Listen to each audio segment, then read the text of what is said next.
ज़िले chairman Zakat Ushr committee Quetta Sardar Zainul Abideen Khilji की CM committee member Malik Mohammad Maziuddin Mengal की प्रेस कॉन्फ्रेंस, जिसमें इनका कहना था कि इस साल 2000 ख़ानदानों को ज़कात दी जाएगी।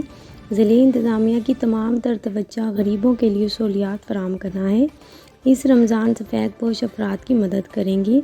मुखिर हज़रात से भी अपील है कि वो राशन ज़रूरतमंदों में तकसीम करें। मज़ीद जानते हैं कोयटा से शाहज़ेब रज़ा की इस रिपोर्ट में। नहीं मिला। बिस्मिल्लाहिर्रहमानिर्रहीम। मैं मशकूर हूँ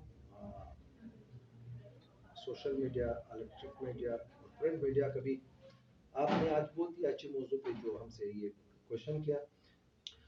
चूंकि डिस्ट्रिक्ट ज़कात का जो मुकामी सतह पे, ग्रास रूट लेवल पे, वार्ड की सतह पे, यूनियन कौंसिल की सतह पे हमने मुकामी ज़कात कमेटियाँ बनानी होती है। उसके लिए प्रोसीजर ये कि एक गेजेटेड अफसर हेल्थ डिपार्टमेंट से, एजुकेशन डिपार्टमेंट से, XYZ स्पोर्ट डिपार्टमेंट से, तो वो जो हमारा कन्वीनर होता है उसके साथ एक हमारा डिस्ट्रिक्ट मेंबर जाके उसी यूनियन कौंसिल के मसाजिद में, स्कूलों में ये मुकामी ज़कात कमेटियों का इलेक्शन और सिलेक्शन का प्रोसेस होता है। अब मेंगल मेरा नाम है और सीएम साहब का एक कमेटी है, उसका मैं मेंबर हूँ।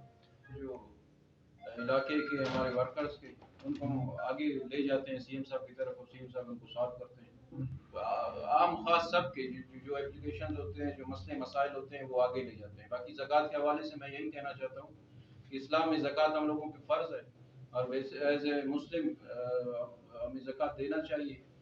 बाकी हम उससे जितना भी हो सकता है हम अपने इलाकों में ज़कात डिस्ट्रीब्यूट करते रहते हैं। जैसे सरदार साहब ने कहा राशन, पिछले साल भी कोविड में हम लोगों ने काफ़ी सारे फैमिलीज, बेसिकली मैं सरियाम में काम करता हूँ DB 32 में, तो वहाँ पे काफ़ी सारी फैमिलीज को हम लोगों ने अकोमोडेट किया राशन की उस पे मद में, और कुछ कैश भी हम लोगों ने उनमें तकसीम किया पिछले साल। और इस साल भी यही है कि हम लोग पहले तो हम लोग अपनी फैमिली से स्टार्ट लेते हैं। पिछले साल भी